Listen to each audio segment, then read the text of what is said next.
अस्सलाम वालेकुम स्टूडेंट्स, मैं आपको अपने यूट्यूब चैनल पे वेलकम करती हूँ। मुझे उम्मीद है कि आप सब लोग खैरियत से होंगे। स्टूडेंट्स, आज की इस सीरीज़ में हम लोग टेक्स्ट बुक ऑफ मैथ्स जो कि 6th क्लास के लिए डिज़ाइन की गई है इसको स्टार्ट करेंगे, जो कि नेशनल बुक फाउंडेशन के करिकुलम के अकॉर्डिंग है। इस बुक का जो हमारा फर्स्ट चैप्टर है वो हमारे पास है सेट। सेट्स क्या होते हैं और उनको हम लोगों ने किस तरह से डिफ़ाइन करना है, ये हम यहाँ सीखेंगे कि सेट्स किन एलिमेंट्स को कहते हैं, कौन से ऐसे ऑब्जेक्ट्स होते हैं जिनको हम सेट बोलते हैं, और सेट क्या किसी भी रैंडम नंबर को हम सेट बोल देंगे या सेट की कुछ क्वालिटीज़ भी होती हैं जिसको हम देखते हुए बता सकते हैं कि वो एलिमेंट्स हमारे पास सेट हैं भी या नहीं है। तो हमें आप इसकी डेफिनेशन देखेंगे। In this world around us thing exist in collection, कि हमारे इर्द गिर्द जो चीज़ें हैं वो कलेक्शन की फेस में जो है वो एग्जिस्ट करती हैं, मतलब ग्रुप्स में होती हैं। There are many words to describe collection of objects. Object क्या कहते हैं, किसी भी चीज़ को कह सकते हैं।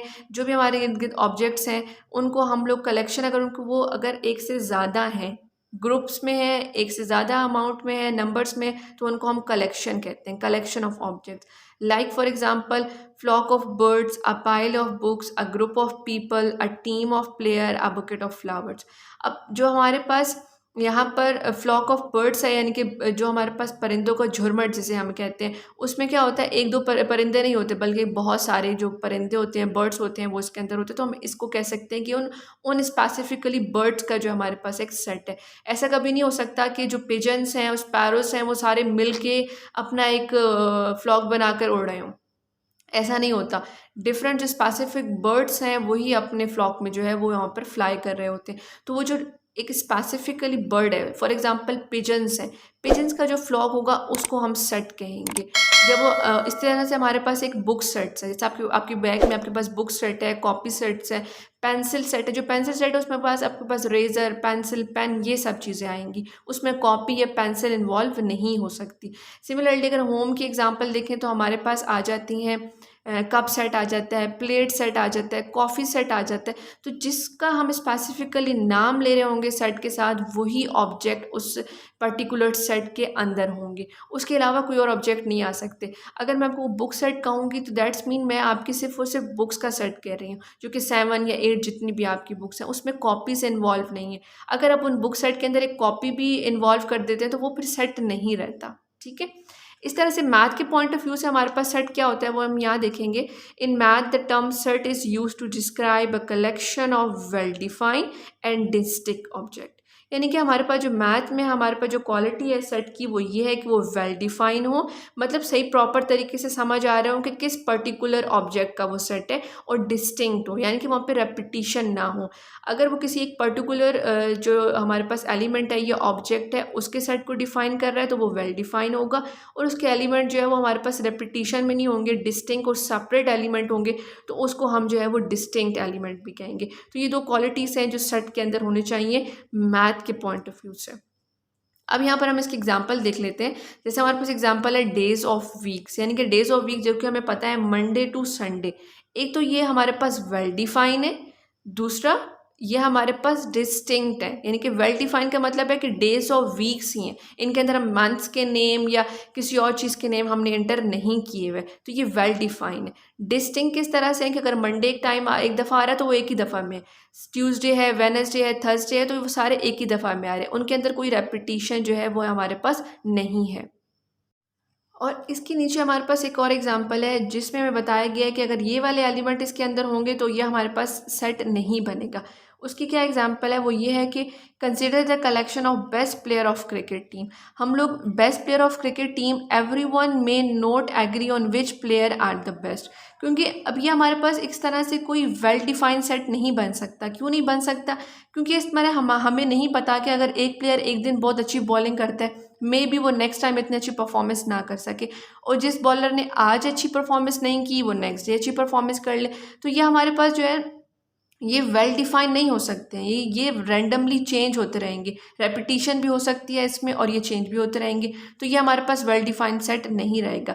कलेक्शन ऑफ डिस्टिंक्ट ऑब्जेक्ट, मतलब यहाँ पर ये हो सकता है कि हमारे पास डिस्टिंक्ट ऑब्जेक्ट आ जाएं, सेपरेट सेपरेट ऑब्जेक्ट आ जाएं, लेकिन वो वेल डिफाइन यहाँ पर नहीं होंगे। इस तरह से हम आगे चलते हैं तो यहाँ पर हमारे पास आ रहे हैं एलिमेंट्स।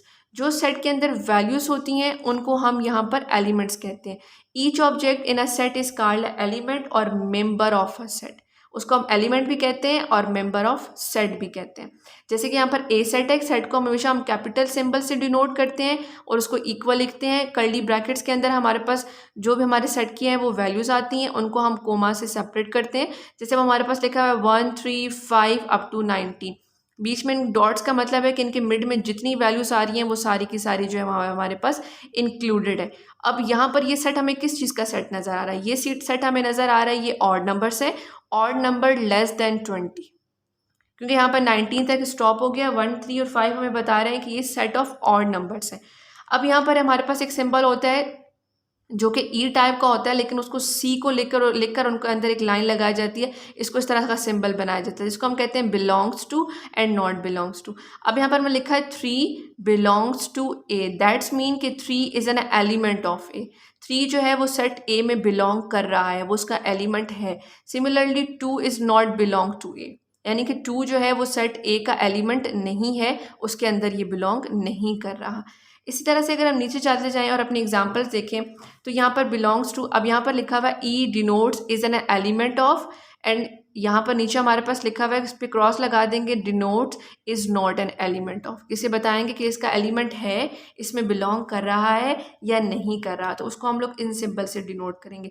ये वो छोटे छोटे क्वेश्चन हैं जो हम अपनी आने वाले एक्सरसाइज में सॉल्व करेंगे। लेकिन अभी मैं आपको जैसे एक्सरसाइज को स्टार्ट करने से पहले उसका ओवरव्यू दे रही हूँ। तो स्टूडेंट्स यहाँ पर हम लोगों ने जो लिस्ट है हमारे पास, there are at least 2 common method of specifying a set. One is describe the element of a set in a words and other is the list element of the set. Set are usually represented by the capital letters A B C. अब यहाँ पर मैं तो students page number 8 पे यहाँ पे जो हमारा ये पिंक बॉक्स है, यहाँ पर हम लोगों को सेट को लिखना बताया गया कि हम सेट को किस तरह से लिख सकते हैं। There are at least 2 common method of specifying a set. 2 common method है सेट को लिखने के इनके according. One is that describe the element of a set in a words. एक तो हम वर्ड्स में भी अपने सेट को लिख सकते हैं और एक नंबर्स में भी सेट को लिख सकते हैं। सेट के एलिमेंट को जो है वो लिस्ट कर सकते हैं, और इसके लिए हम लोग सेट के लिए हम लोगों ने हमेशा कैपिटल लेटर्स को यूज़ करना होगा। Like capital N is equal to natural number less than 10। ये हमने वर्ड्स में इसको डिस्क्राइब कर दिया, और अगर हमने उसको एलिमेंट को लिस्ट करना होगा तो हम कैपिटल एन इक्वल टू लिखेंगे, ब्रैकेट्स डालेंगे, कर्ली ब्रैकेट यूज़ होंगे यहाँ पे, और अपने एलिमेंट जो लेस देन हमारे पास 10 है, नेचुरल नंबर वो नंबर होते हैं जो 1 से स्टार्ट होते हैं, तो 1 2 3 4 5 6 7 8 एंड 9। लेस देन 10 का मतलब है 10 उसमें इंक्लूडेड नहीं है। बी हमारे पास लिखा हुआ है वॉवल्स इन इंग्लिश अल्फ़ाबेट्स। ये हमारे पास डिस्क्राइब फॉर्म है, और नीचे हम लोगों ने अगर उसको लिस्ट करना एलिमेंट्स को हम लिख देंगे B is equal to curly bracket A E I O U. हमने वॉवल्स को लिख दिया और कोमा सेपरेट कर दिया। दोनों का मीनिंग एग्जैक्टली सेम है, कुछ डिफरेंस नहीं है, बट ये दो मैथड हैं किसी भी सेट को लिखने के। सिमिलरली यहाँ पर लिखा हुआ है इवन नंबर लेस देन 100। अब हम इवन नंबर्स लिखने हैं लेस देन 100, लेकिन हम लोगों ने इवन नंबर 0 से स्टार्ट होते हैं, कैपिटल से इसको लिखेंगे, equal to curly bracket 0 2 4।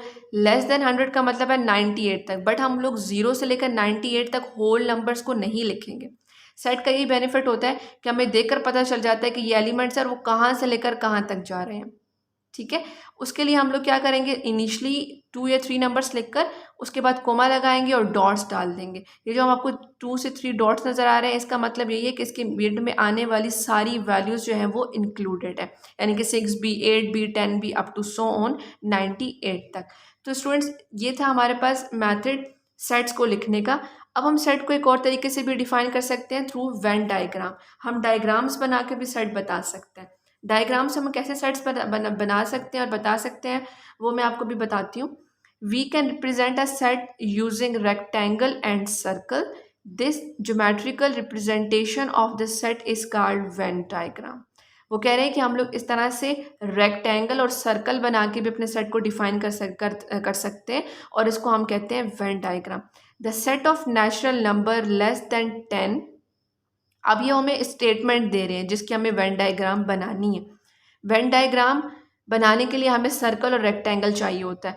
Are representing through Venn diagram Venn diagram का क्या टास्क है? वेन डायग्राम जस्ट उस सेट को शो करने में हमें हेल्प करती है। जैसे हम डायग्राम्स साइंस में बनाते हैं, डिफरेंट सब्जेक्ट्स में बनाते हैं। रीज़न हमारा ये होता है कि अगर हमने आई का स्ट्रक्चर पढ़ा है तो अगर हमने उसको थ्योरेटिकली बताया है, लिख कर बताया तो हम उसको ड्रॉ करके भी समझा दें कि आई का स्ट्रक्चर किस तरह से वर्क कर रहा है। सिमिलरली अगर हम किसी सेट को लिख लेते हैं, अगर उसको नंबर्स में लिख लेते हैं, डिस्क्रिप्शन में लिख देते हैं, तो वेन डायग्राम की हेल्प से भी हम उसको ज्योमेट्रिकली भी शो कर सकते हैं। जैसे कि हम यहाँ पर आपको रेक्टेंगल नज़र आ रहा है, वहाँ पर लिखा हुआ है एन।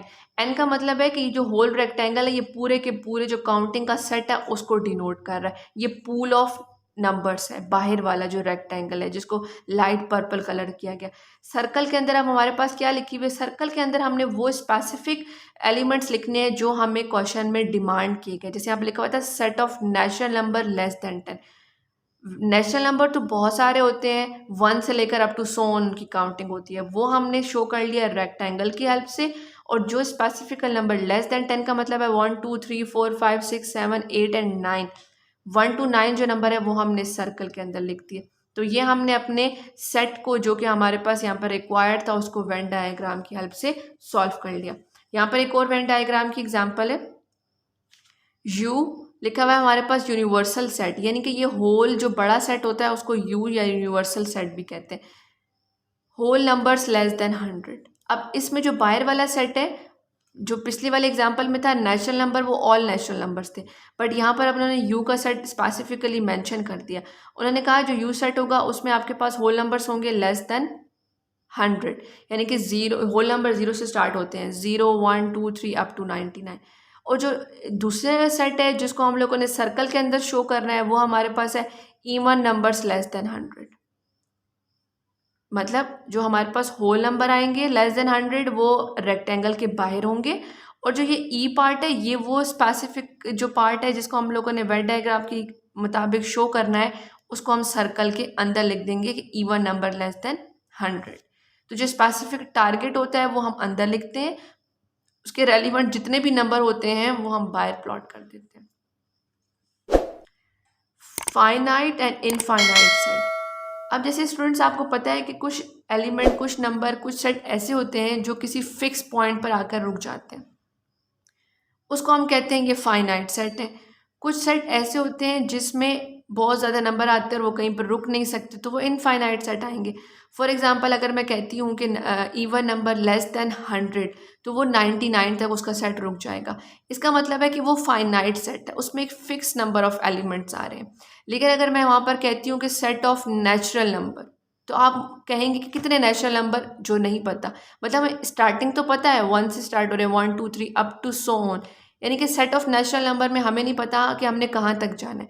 और अगर मैं कहूँ कि set of natural number up to 10, तो इसका मतलब है मुझे 1 से लेकर 10 तक काउंटिंग लिखनी है। तो जहाँ पर हमें एंड वैल्यू मेंशन होती है उनको हम फाइनाइट सेट कहते हैं, और ऐसे सेट जिसमें हमें एंडिंग वैल्यू मेंशन नहीं होती वो अब चलते रहते हैं, कहीं पर एंड नहीं हो सकते, वहाँ पर हम उसके एंड पर डॉट लगा देते हैं। इसका मतलब है कि ये एंडिंग नहीं है, ये बस के चलते रहेंगे।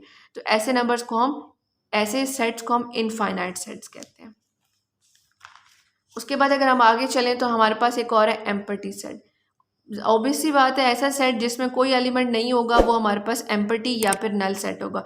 लेकिन स्टूडेंट्स आपने इस बात का ध्यान रखना है कि ज़ीरो जो है वो एक नंबर है, ज़ीरो एम्प्टी नहीं है। समटाइम हम कहेंगे ज़ीरो का मतलब होता है खाली, यानी कि कुछ भी नहीं है इसमें, लेकिन ज़ीरो का मतलब ज़ीरो भी एक एलिमेंट है जो कि होल नंबर है। होल नंबर का जो फर्स्ट इनिशियल जो नंबर है वो ज़ीरो ही है। तो जब हम लोगों ने एम्प्टी सेट शो करना होगा तो हम यहाँ पर या तो खाली ब्रैकेट लिख देंगे या फिर इस तरह का फाई का साइन लिख देंगे। इस तरह से सर्कल लगाकर उसके ऊपर ऐसे लाइन लगा देंगे तो उसका भी मतलब होगा ये फाई है, यानी कि एम्प्टी सेट है। फिर आगे हमारे पास सिंगलटन सेट। ऐसा सेट जिसमें सिंगल वन वैल्यू होगी उसको हम सिंगलटन सेट कहेंगे।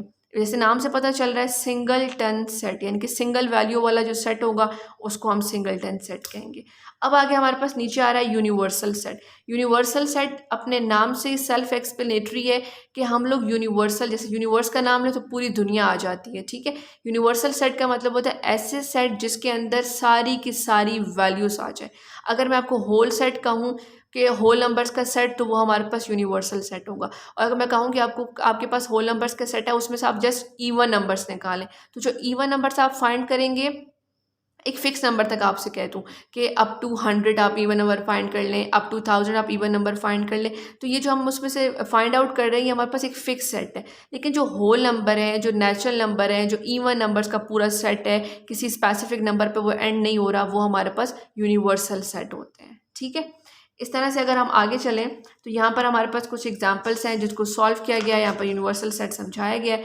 तो स्टूडेंट अब यहाँ पर हमारे पास एक्सरसाइज नंबर 1 है 1.1 चैप्टर नंबर 1 की, जिसका मैंने आपको थोड़ी देर पहले ओवरव्यू दिया। अब हम जस्ट उन एक्सरसाइज के क्वेश्चंस को सॉल्व करेंगे। तो यहाँ पर हमारे पास जो लिखा हुआ है which of the following collections are set, यानी कि कौन से कलेक्शंस इसमें से ऐसे हैं जो सेट है।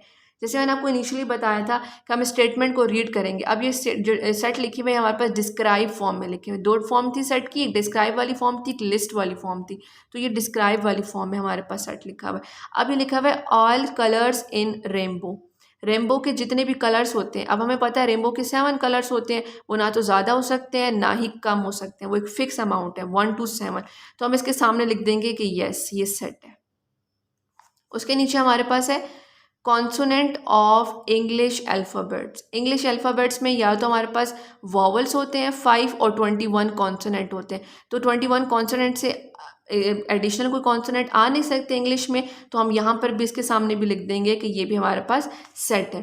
पार्ट 3 है हमारे पास स्टूडेंट्स इन योर क्लास। किसी भी क्लास में जब हम इनरोल होते हैं वहाँ पर या तो 30 स्टूडेंट होंगे, 40 होंगे, 50 होंगे, तो इतनी फिक्स नंबर होता है स्टूडेंट्स के सेट का, तो इसको भी हम कह देंगे ये भी हमारे पास सेट है। क्वेश्चन नंबर 4 है very intelligent employees of a company. किसी भी कंपनी के जो एम्प्लॉयज़ हैं इंटेलिजेंट एम्प्लॉयज़ कहा गया। अगर एम्प्लॉयज़ कहा जाता है तो हम कहते हैं ये सेट है। इंटेलिजेंट एम्प्लॉय तो वो कोई भी इंटेलिजेंट हो सकता है, किसी भी पॉइंट पे वो कोई भी ऐसा काम कर सकता है जिससे हम कह सकते हैं कि इंटेलिजेंट है या ये डम्प है।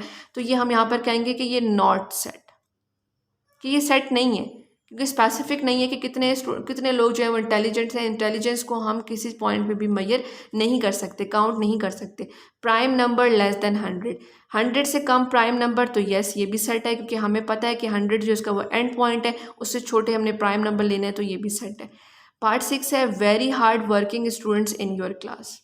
क्लास के कोई भी स्टूडेंट हार्ड वर्किंग हो सकता है, जो स्टूडेंट मेहनत करेगा वही हार्ड वर्किंग होगा, तो इसको भी हम काउंट नहीं कर सकते, तो हम यहाँ लिखेंगे नॉट सेट। पार्ट 7 है all letters in the world mathematics. Mathematics के जितने भी लेटर हैं सेपरेटली, यानी कि MATHEMATICS, इस तरह से सेपरेटली हम इनको लिख भी सकते हैं, काउंट भी कर सकते हैं, इनका सेट भी बना सकते हैं, तो ये हमारे पास सेट है। 8 पार्ट है all outcomes of flipping a coin. Coin अगर हम फ्लिप करते हैं, टॉस करते हैं, तो या तो हेड आता है या फिर टेल आता है, तो उसको हम काउंट कर सकते हैं। जितनी बार हम उसको टॉस करेंगे उतनी बार हम बता सकते हैं हेड आ रहा है हमारे पास, टेल आ रहा है, तो ये भी हमारे पास सेट है। All results of rolling a die. Die किसे कहते हैं, जिसका हम जो डाइस होता है लूडो का, जिसमें हम लोग जिसमें 1 2 लेकर 6 तक हमारे पास नंबर्स होते हैं, उसको हम डाई बोलते हैं। अगर हम उसको रोल करें तो हर बार जो भी नंबर आएगा उसके आउटकम को भी हम इजीली अपने सेट के एलिमेंट्स में लिख सकते हैं, उसके जो भी रिजल्ट आ रहे होंगे, तो ये भी हमारे पास सेट है। Month of solar year, solar year के जो मंथ्स हैं उसको भी हम इजीली काउंट कर सकते हैं, जो कि 12 मंथ्स होते हैं, ये भी हमारे पास सेट है। और लास्ट जो पार्ट है part number 11 Islamic month of fasting. Islamic month of fasting एक ही है हमारे पास, रमज़ान, तो ये भी हमारे पास सेट है। हम यहाँ पर इसके सामने भी सेट लिख देंगे। तो ये वो क्वेश्चन थे जिनका हम लोग जस्ट 1 वर्ड आंसर देना है कि वो सेट है या नॉट अ सेट। इस तरह से क्वेश्चन स्टूडेंट क्वेश्चन नंबर 2 है which of the following statements are true, explain your answer. अब हमने यहाँ पर ये बताना है कि कौन सी स्टेटमेंट इसमें से ट्रू है, और उसका हमने एक्सप्लेन भी करना है कौन सी स्टेटमेंट ट्रू है और कौन सी फॉल्स है, ये भी हमने बतानी है। और अब इसको हम सॉल्व करते हैं। 1 का जो क्वेश्चन नंबर 2 है उसका जो पार्ट 1 है उसको हम नोट डाउन कर लेंगे। वहाँ पर जो हमें सेट गिवन है वो है 2 6 2 4 6 8 up to so on and 100, bracket close, equal का साइन है, उसके ऑपोजिट जो ब्रैकेट लिखी हुई है 2 4 6 8 अप टू सो ऑन। जैसे स्टूडेंट्स हमें पता है कि इक्वल का साइन का मतलब है कि जो राइट साइड पे वैल्यू, जो लेफ्ट साइड पे वैल्यू है वो इक्वल, बिल्कुल इक्वल है अपनी राइट साइड की वैल्यू के। तो हम लोगों ने इनका कंपैरिजन करना है, तो हमें यहाँ पर ये नज़र आ रहा है कि 2 4 6 8 यहाँ के इनिशियली एलिमेंट तो दोनों के सेम है, जो कि इवन हमें नज़र आ रहा है कि ये हमारे पास इवन नंबर्स का सेट है, बट यहाँ पर इसका एंड पॉइंट भी है, यानी कि ये फाइनाइट सेट है, ये किसी एक पॉइंट पे एंड हो रहा है, बट ये जो सेट है इसके एंड पॉइंट नहीं है। यहाँ पे हमें डॉट नज़र आ रहा है, दैट्स मीन कि ये इनफाइनाइट सेट है, ये किसी पॉइंट पे एंड नहीं करेगा बल्कि चलता रहेगा। तो ऐसा सेट जो एक पॉइंट पे स्टॉप कर रहा है जो कि फाइनाइट सेट है, और ऐसा सेट जो कहीं पर भी स्टॉप नहीं कर रहा इनफाइनाइट सेट है, तो वो कभी भी इक्वल नहीं हो सकते। तो हम यहाँ पर लिखेंगे, अब हमसे पूछा गया कि ये ट्रू है, तो हम लिखेंगे नो ये फॉल्स है, और इसका अपना रीज़न भी बताएंगे। रीज़न हम ये बताएंगे, सबसे पहले हम लिखेंगे कि ये फॉल्स स्टेटमेंट है, और नीचे हम इसका रीज़न ये बताएंगे कि हमारे पास जो लेफ्ट हैंड साइड और राइट हैंड साइड के जो एलिमेंट्स हैं, number of elements in sets are not same. Number of elements in both sets are not same. Elements तो सेम है, इनके उसमें भी इवन नंबर है, इसमें भी इवन नंबर है, लेकिन जो दोनों का डिफरेंस है वो ये आ रहा है कि यहाँ पर नंबर ऑफ एलिमेंट्स, एलिमेंट्स किसे कहते हैं, जो यहाँ पर वैल्यूज़ लिखी हुई हैं वो उसके एलिमेंट्स हैं। और अगर इसमें काउंट करती हूँ 1 2 3 4 5 6 अप टू 100, तो ये मैं जो काउंट कर रही हूँ ये नंबर ऑफ एलिमेंट्स हैं। इनके एलिमेंट्स तो सेम है दोनों सेट्स के, क्योंकि ये भी 100 तक जाएगा, लेकिन ये 100 से आगे भी जा रहा है, तो दोनों के एलिमेंट्स तो सेम है, बट इसका रीज़न ये है कि number of elements in both sets are not same. यहाँ पर नंबर ऑफ एलिमेंट्स जो है वो सेम नहीं है। इसी तरह से स्टूडेंट्स जो इसका सेकेंड पार्ट है वो हमारे पास है 1 3 5 एंड 7 इक्वल्स टू 7 3 5 एंड 1। अब इनका हम कंपैरिजन करें तो हमें नज़र आ रहा है यहाँ पर 1 है तो इस स्टेटमेंट में भी 1 मौजूद है, यहाँ पर 3 है तो यहाँ पर भी 3 है, 5 है तो यहाँ पर भी 5 मौजूद है, यहाँ पर 7 है तो यहाँ पर भी 7 मौजूद है। यानी कि यहाँ पर ये फर्स्ट 4 ऑड नंबर्स लिखे गए हैं। तो यहाँ पर भी जो राइट साइड पे जो हमारे पास सेट है वहाँ पर भी फर्स्ट 4 जो है वो ऑड नंबर्स लिखे गए, लेकिन यहाँ पर डिफरेंस ये है कि इनमें सिर्फ यहाँ पर प्लेसमेंट चेंज है कि सीक्वेंस में और सीक्वेंस में नहीं है, तो इससे बिल्कुल फ़र्क नहीं पड़ता। हमारे पास number of elements and elements दोनों हमारे पास सेम है, तो हम कहेंगे यस। यहाँ पर हम लिखेंगे कि स्टेटमेंट हमारे पास ट्रू है, और इसका जो रीज़न है वो ये लिखेंगे कि number of elements and elements भी, यानी कि 4 एलिमेंट्स हैं तो यहाँ पर भी 4 एलिमेंट्स हैं, लेकिन यहाँ पर 1 3 5 7 है तो यहाँ पर भी 1 3 5 7 है। आपको बात समझ में आ रही है कि number of elements and elements दोनों सेम है, तो हम यहाँ पर लिखेंगे कि number of elements and elements are same in both sets. तो हमने यहाँ पर ये बता दिया अपना रीज़न भी लिखकर कि ये हमारी स्टेटमेंट ट्रू है। क्यों ट्रू है? इसलिए ट्रू है कि यहाँ पर एलिमेंट्स भी और नंबर ऑफ एलिमेंट्स भी दोनों जो सेट्स में वो सेम है। स्टूडेंट जिसका जो क्वेश्चन नंबर 3 है वहाँ पे लिखा हुआ है डिस्क्राइब द फॉलोइंग सेट, यानी कि हम लोगों ने इन सेट्स को जो कि हमारे पास लिस्ट की फॉर्म में सेट गिवन है उसको हमने डिस्क्राइब करना है, यानी कि वर्ड की फॉर्म में लिखना है। तो हमने स्टेटमेंट अपने सेट को देखना है, वहाँ से देखना है कि हमें नंबर कौन से गिवन है और उनको हमने जस्ट अपने सिंपल जो डिस्क्राइब वर्ड्स हैं उसमें लिख देना है। तो इसको स्टार्ट करते हैं। एक्सरसाइज नंबर 1.1 का जो क्वेश्चन नंबर 3 है उसमें जो हमारे पास फर्स्ट पार्ट है which is equal to capital A is equal to curly bracket 0 2 4 6 and 8 curly bracket close. देखिए स्टूडेंट्स हम लोग अपने सेट को कैपिटल A से डिनोट कर रहे हैं, इक्वल का साइन है, कर्ली ब्रैकेट है, और यहाँ पे जितने भी सेट के एलिमेंट्स हैं उनको हम कोमास के साथ जो है वो सेपरेट कर रहे हैं। अब चूंकि क्वेश्चन नंबर 3 में हमने इसको डिस्क्राइब फॉर्म में लिखना है तो अब हम लिखेंगे capital A is equal to, अभी हमारे पास सेट के नंबर्स को देख के हमने आइडेंटिफाई करना है हमारे पास नंबर कौन से हैं और हमने इसको किस तरह से लिखना है अपने वर्ड्स में। जिस तरह से हमें ये नज़र आ रहा है कि ये इवन नंबर्स हैं, और दूसरी चीज़ ये नज़र आ रही है कि इसका लास्ट जो नंबर है वो 8 है, यानी कि लेस देन 10 जो है वो हमारे पास ये इवन नंबर है। तो हम यहाँ पर लिख सकते हैं कि हमारे पास ये सेट है, set of even numbers less than 10, even numbers less than 10। तो यहाँ पर हम इजीली देख सकते हैं कि यहाँ पर ये जो नंबर है हमारे पास ये इवन है बट ये लेस देन 10 है। तो ये जो हम लोगों ने लिख दिया नीचे ये इसकी डिस्क्राइब फॉर्म में। तो ये इसका आंसर था।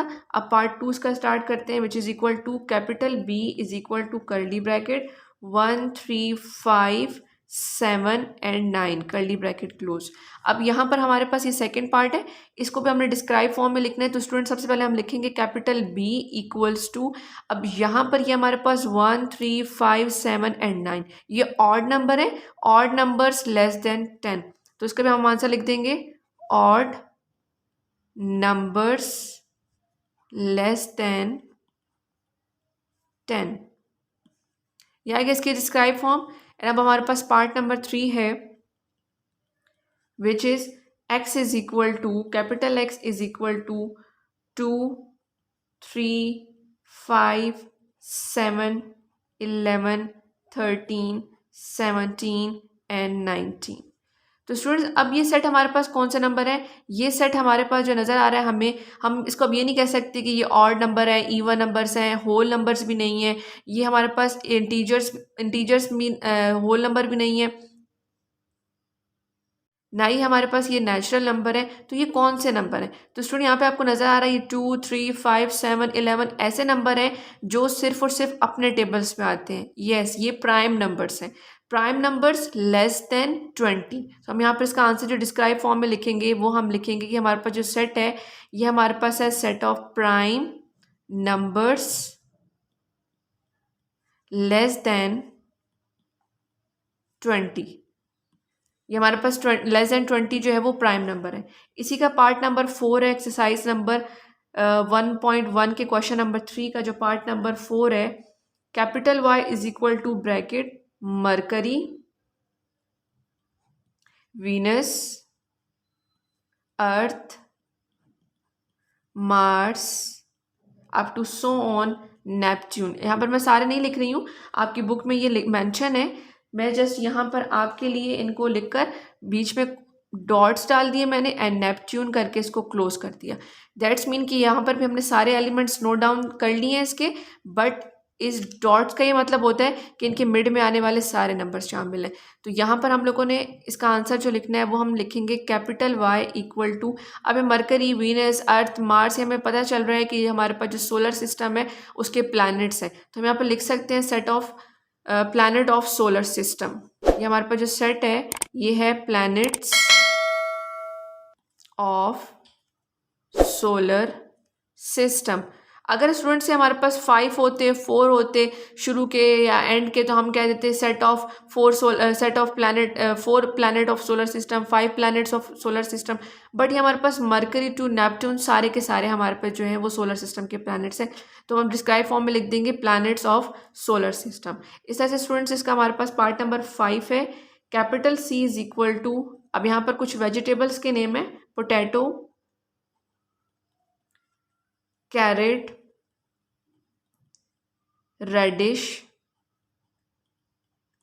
Beat, sweet potato. ये अब हमारे पास किस चीज़ के एलिमेंट्स हैं वो हम देख सकते हैं कि वेजिटेबल्स हैं, बट कौन सी वेजिटेबल है? ऐसी वेजिटेबल्स हैं जो ग्रो करती हैं अंडरग्राउंड। तो हम इसको लिख सकते हैं कि जो C सेट है ये हमारे पास है set of vegetable which grow, set of vegetables which grows underground, which grow underground।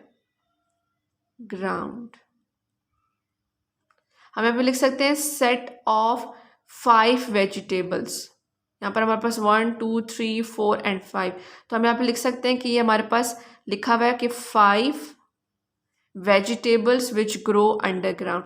हम यहाँ पर ये भी लिख सकते थे vegetables which grow underground, but यहाँ पर हमारे पास एलिमेंट जो है वो फिक्स हैं, क्योंकि और भी कुछ ऐसी हमारे पास वेजिटेबल्स हैं जो अंडरग्राउंड ग्रो होती हैं लेकिन वहाँ पर उनका जिक्र नहीं है। तो हमने काउंट कर लिया टोटल एलिमेंट कितने थे, 5 थे, तो हमने लिख दिया 5 वेजिटेबल्स विच ग्रो अंडरग्राउंड।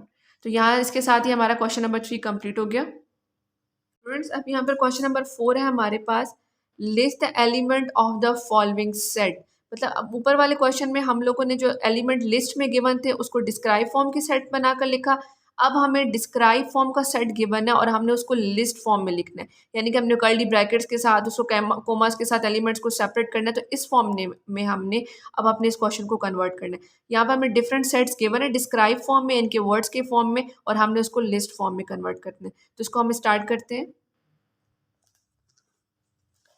तो यहाँ पर जो हमारे पास फर्स्ट पार्ट है वो हमारे पास है capital N is equal to natural number greater than और इक्वल टू 20। अब इसका हम सोल्यूशन लिख देंगे पार्ट 1 का। कैपिटल N से अपना सेट को डिनोट करेंगे, जिस तरह से सेट के एलिमेंट्स गिवन है नेम हम वही रखेंगे, जस्ट हम कर्ली ब्रैकेट लगाएंगे और यहाँ पर लिखा हुआ है नेचुरल नंबर ग्रेटर देन और इक्वल टू 20, यानी कि हमें नेचुरल नंबर लिखने हैं ग्रेटर देन और इक्वल टू 20। ऐसे नंबर जो 20 से स्टार्ट होंगे, 20, 21, 22 अप टू सो ऑन, क्योंकि यहाँ पे हमें कहा गया कि ग्रेटर नंबर 20 से ग्रेटर हों और इक्वल भी हो 20 के। तो उसका मतलब 20 भी शामिल है, 20, 21, 22, और ग्रेटर कहाँ तक हो एंड वैल्यू मेंशन नहीं की गई तो वहाँ पर हम डॉट्स लगा देंगे। तो स्टूडेंट्स के बाद हमारे पास जो सेकेंड पार्ट है, P, कैपिटल P से अपना सेट डिनोट किया गया और वहाँ लिखा हुआ है हमारे पास capital P is equal to prime numbers between 10 and 30। हमने यहाँ पर प्राइम नंबर्स बताने हैं 10 और 30 के मिड में। प्राइम नंबर्स कौन से नंबर होते हैं? ऐसे नंबर जो अपने टेबल पर आते हैं और किसी और टेबल पे नहीं आते, उन नंबर्स को हम प्राइम नंबर्स कहते हैं। जैसे कि अभी आपके पास एक ऊपर भी हमारे पास एग्जांपल थी जिसमें हमारे पास प्राइम नंबर्स थे। तो प्राइम नंबर्स वो नंबर हैं जो सिर्फ और सिर्फ अपने टेबल्स पर आते हैं। तो हमने यहाँ पर जो 10 और 30 के दरमियान में प्राइम नंबर्स लिखने हैं वो हमारे पास आ जाएंगे 11, 10 के बाद 11 आता है, 13 है हमारे पास, 17, 19, 23, 29। मतलब हम लोगों ने 10 और 30 के मिड में लिखने थे, तो ये आ गया हमारे पास 11, 13, 17। ये ऐसे नंबर्स हैं जो आप देख सकते हैं सिर्फ और सिर्फ अपने टेबल पर आते हैं, किसी और टेबल पे नहीं आते। तो स्टूडेंट्स के बाद हमारे पास पार्ट नंबर 3 है। पार्ट नंबर 3 हमारे पास का सोल्यूशन है। पार्ट हमें गिवन है capital M is equal to multiples of 5 greater than 5। अब हमने यहाँ पर मल्टीपल्स ऑफ 5 बताने हैं which is greater than 5। Multiples of 5 का मतलब है 105 का टेबल यहाँ पर लिखना है। तो 5 इंक्लूडेड नहीं है, हम 10 से स्टार्ट करेंगे, 10, 15, 20 अप टू सो ऑन। क्योंकि एंड पॉइंट हमें यहाँ पर नहीं गिवन तो ये हमारा इसका आंसर आ जाएगा। पार्ट नंबर 4 है हमारे पास, इसका सोल्यूशन है capital A is equal to prime colours. अब हमने यहाँ पर कैपिटल A लिखकर अपने जो प्राइम कलर हैं, जो बेसिक 3 कलर्स होते हैं हमारे पास, ग्रीन, ब्लू एंड रेड, ये हमारे पास प्राइम कलर्स होते हैं और इन्हीं कलर्स की हेल्प से जो है इनको मिक्स करके आपस में इनकी कम्बिनेशंस बना के डिफरेंट कलर्स बनाए जाते हैं। इसका पार्ट नंबर 5 है capital B is equal to persons having ages 200 years and above. ऐसे पर्सनस जिनकी एज जो है वो 200 ईयर्स या उसके अबव हो। तो ऐसा नहीं होता, अब हमारे पास एज लिमिट कम हो गई है। अगर कोई 100 एज तक भी ज़िंदा रहता है तो हम उसको समझते हैं कि वो बहुत लकी पर्सन है या ऐसा पर्सन है जिसको बहुत लंबी लाइफ मिली। लेकिन हम यहाँ पर लिखेंगे कि इसको एम्पटी छोड़ देंगे, क्योंकि ऐसा कोई सेट नहीं होता, ये हमारे पास एम्पटी सेट होगा। या फिर हम इसको यूँ इस तरह से 5 की फॉर्म में भी लिख सकते हैं। ज़ीरो नहीं लिख सकते कि यहाँ पर हमारे पास कोई एंटिटी नहीं है, क्योंकि ज़ीरो मैंने आपको इनिशियल भी बताया था कि ज़ीरो जो है वो हमारे पास एक डिजिट है। तो हम यहाँ पर इसको एम्पटी छोड़ देंगे कि ऐसा कोई पर्सन नहीं है जिसकी एज अबाउट 200 ईयर्स हो। तो इसके साथ ही हमारी exercise number 1.1 question number 4 complete हो गया। अब क्वेश्चन नंबर 5 स्टार्ट करते हैं। तो स्टूडेंट एक्सरसाइज नंबर 1.1 का चैप्टर क्वेश्चन नंबर 5 है हमारे पास। Which of the following represent the universal set for the given sets and represent them through Venn diagram. अब वो यहाँ पे कह रहे हैं कि which of the following represent the universal set, इनमें से कौन सा सेट ऐसा होगा A, B, C और D वाले पार्ट में से जो यूनिवर्सल सेट की वैल्यू को शो कर रहा होगा।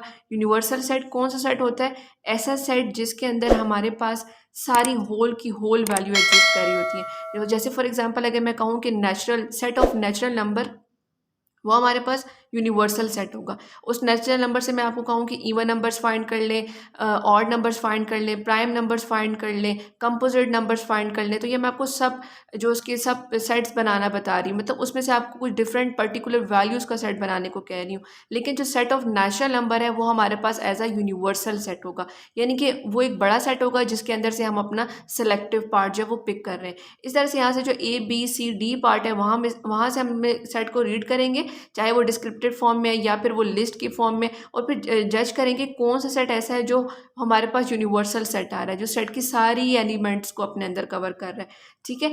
And represent them through Venn diagram. सबसे पहले हमने ये जज करना है कि हमारा यूनिवर्सल सेट कौन सा है, और फिर हमने उसको with the help of Venn diagram, जो कि मैंने आपको एक्सरसाइज का ओवरव्यू देते वक्त भी समझाया था कि हम लोग जो है अपनी सेट्स को, सेट की वैल्यू को, जो कि यूनिवर्सल सेट होता है और उसमें से एक पर्टिकुलर सेट को सेलेक्ट किया जाता है, उसको with the help of Venn diagram भी हम शो कर सकते हैं। तो अपने इस क्वेश्चन को स्टार्ट करते हैं। एक्सरसाइज नंबर 1.1 का जो क्वेश्चन नंबर 5 को स्टार्ट करने से पहले हम इसकी जो सेट के स्टेटमेंट्स हैं उनको भी रीड कर लेते हैं। जैसे हमारे पास सेट ए है यहाँ पे कि all consonant of English alphabets, यानी कि इंग्लिश अल्फ़ाबेट्स के all consonant other than vowel जो हमारे पास इंग्लिश अल्फ़ाबेट्स रह जाते हैं 21, उनको हम कॉन्सोनेंट्स कहते हैं। तो ये ए सेट उनको रिप्रेजेंट कर रहा है। बी सेट है all vowels of English alphabets, यानी कि इंग्लिश अल्फ़ाबेट्स में जितने वॉवल्स आते हैं उनका सेट बी रिप्रेजेंट कर रहा है, जो कि ए ई आई ओ यू होगा। सी हमारे पास है ऑल इंग्लिश अल्फ़ाबेट्स। सी सेट के अंदर इंग्लिश के सारे अल्फ़ाबेट्स आ रहे हैं, लाइक ए टू जी। तो इसका मतलब ये हुआ कि सी जो है हमारे पास, वो हमारे पास यूनिवर्सल सेट है, क्योंकि डी जो सेट है वो भी A B C D E F G H, यानी कि लिस्ट फॉर्म ऑफ सेट्स में ए टू एच तक जो हमारे पास इंग्लिश अल्फ़ाबेट्स हैं उनको रिप्रेजेंट कर रहा है। बट सी एक ऐसा सेट है जिसके अंदर हमें ए टू जी सारे अल्फ़ाबेट्स इंक्लूडेड है। जैसे मैंने आपको पहले बताया था कि ऐसा सेट जिसके अंदर जो भी हमारा रिक्वायर्ड, सब अब यहाँ पर इंग्लिश अल्फ़ाबेट्स की बात हो रही है, तो यहाँ पर ये वाला जो सेट है ये ए टू जी सारे इंग्लिश अल्फ़ाबेट्स को रिप्रेजेंट कर रहा है, तो ये यूनिवर्सल सेट होगा। ए बी और डी जो है ये उस यूनिवर्सल सेट के अंदर से कुछ पर्टिकुलर एलिमेंट्स को निकाला गया उनकी स्पेशलिटी के मुताबिक, जैसे एक सेट कॉन्सोनेंट का सेट, वॉवल्स का set, first A to H alphabets का सेट। तो इस तरह से ये तीन सेट इस सी वाला सेट जो यूनिवर्सल सेट है उसकी हेल्प से बिल्ड किए गए। तो अब हमने सोल्यूशन को स्टार्ट करते हैं। यहाँ पर हम मेंशन करेंगे कि हमारे पास जो सबसे पहले हम बताना है कि यूनिवर्सल सेट कौन सा है, तो हम कहेंगे set C represent as a universal set. Set C represent as a universal set.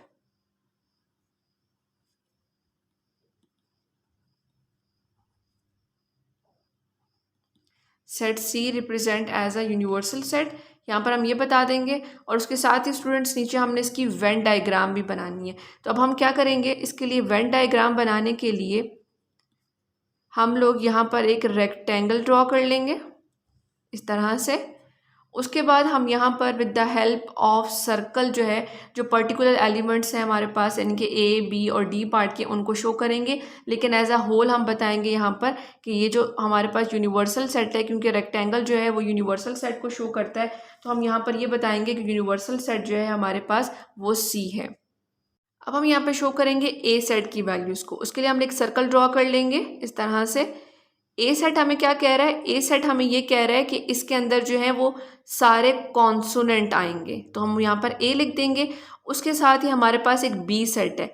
B set हमें क्या कह रहा है, बी सेट कह रहा है कि मेरे पास आएंगे सारे वॉवल्स।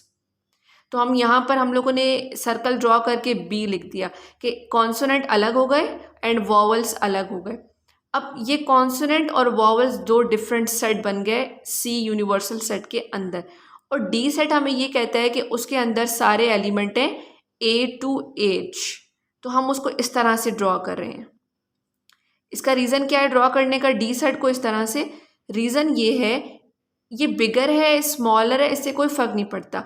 हमारा सिर्फ रीज़न ये है कि हम यहाँ पर शो कर रहे हैं कि कौन सा एलिमेंट या कौन सा सेट या कौन सा सर्कल जो है वो किस एलिमेंट को जो है वो शो कर रहा है। तो अब हम यहाँ पर इस तरह से इसको ड्रॉ करने का रीज़न ये है कि डी के कुछ एलिमेंट जो है वो बी सेट के अंदर आ रहे हैं और डी के कुछ एलिमेंट जो है वो ए सेट के अंदर आ रहे हैं। लाइक जैसे कि डी सेट के अंदर जो वॉवल्स हैं वो बी के पास आ रहे हैं और डी सेट के अंदर जो कॉन्सोनेंट है तो वो नंबर्स हैं, वो अल्फ़ाबेट्स हैं जो ए सेट जिनको रिप्रेजेंट कर रहा है। तो अब हम बी वाले यहाँ लिख देंगे, बी और डी के जो कंबाइन है इस जो सर्कल में जो ये कोलैप्स आ रहा है जिसमें दोनों एक दूसरे को ओवरलैप कर रहे हैं, यहाँ से डी आ रहा है, यहाँ से बी आ रहा है, तो जो डी और बी के जो सेम एलिमेंट्स हैं वो हम यहाँ लिख देंगे।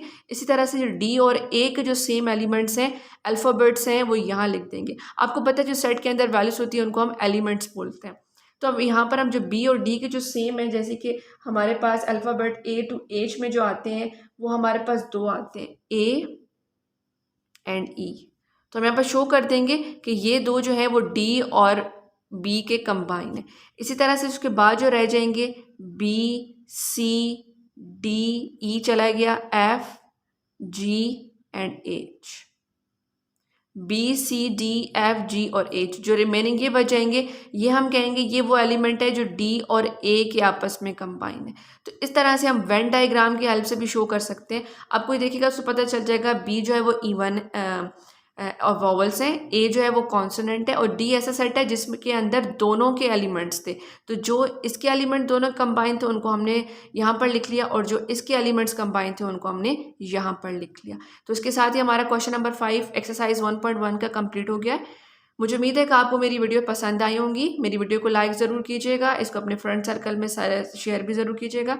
मेरे चैनल को सब्सक्राइब करना ना भूलिएगा और बेल आइकन को प्रेस कर दीजिएगा ताकि न्यू आने वाली लेटेस्ट वीडियो आपको टाइमली मिलती रहे। Thank you so much for watching. अपना बहुत ख्याल रखिएगा। अल्लाह हाफिज़।